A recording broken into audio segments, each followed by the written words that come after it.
विश्व हिंदू महासंघ ने नगर निगम फिरोजाबाद में दिया ज्ञापन। बोले 2020 में श्रीराम कॉलोनी निगम में सम्मिलित 2014 से जोड़ा बकाया, जिसे दुरुस्त करने की मांग।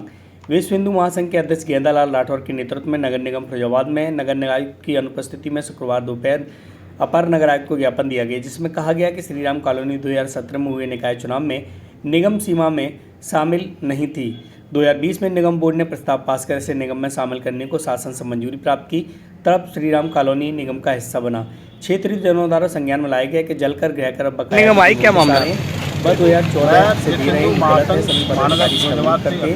2020 मैं अपने टीम के पदाधिकारियों के साथ टैक्स वसूल की जाए, एक वार्ड नंबर 34 किया जाए, अन्यथा विश्व हिंदू मोहल्ला श्रीराम कॉलोनी की बहुत गंभीर समस्या है। जो श्रीराम कॉलोनी का पहले भगवान श्रीराम अयोध्या में जो मंदिर बना था, उसका वनवास कई वर्षों बाद खत्म हुआ। उसके बाद श्रीराम कॉलोनी को नगर निगम में शामिल करने की लोगों की मांग को लेकर आंदोलन किया गया। उसके बाद श्रीराम कॉलोनी को नगर निगम में शामिल किया गया। 2020 में नगर निगम में शामिल हुआ था, लेकिन नगर निगम द्वारा टैक्स वसूली का कार्य 2014 से किया जा रहा है। इसी के कारण वहाँ के क्षेत्रीय जनों ने मुझे जानकारी दी, तो मैं इसी के संबंध में एक नगर आयुक्त साहब को एक ज्ञापन देने आया और अपनी टीम के पदाधिकारियों के साथ आया। मैंने ज्ञापन में लिखा है कि 2020 के बाद नगर निगम टैक्स वसूल कर सकती है। 2020 से पहले जब नगर निगम में कोई सुविधा नहीं दी मोहल्ले वासियों को, तो टैक्स वसूली नहीं कर सकते।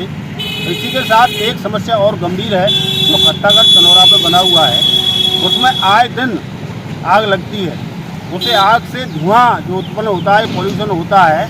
पॉल्यूशन के कारण क्षेत्र में धुआं ही धुआं होता है। उससे बच्चे और बड़े बूढ़े सभी सांस लेने में बहुत बड़ी तकलीफ हो रही है।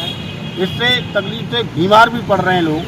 तो उन लोगों की भी शिकायत है कि इसको धुआं का कोई इंतजाम किया जाए, तो मैंने वो भी पत्र नगराज साहब को दिया है। इसी के साथ एक मोहल्ला काशीराम बिहार का भी मैंने एक पत्र दिया है। उनको बताया है कि जो मोहल्ले में जो चूड़ी वाले कार्य करने वाले हैं, उनके आए दिन ठेला पलट जाते हैं।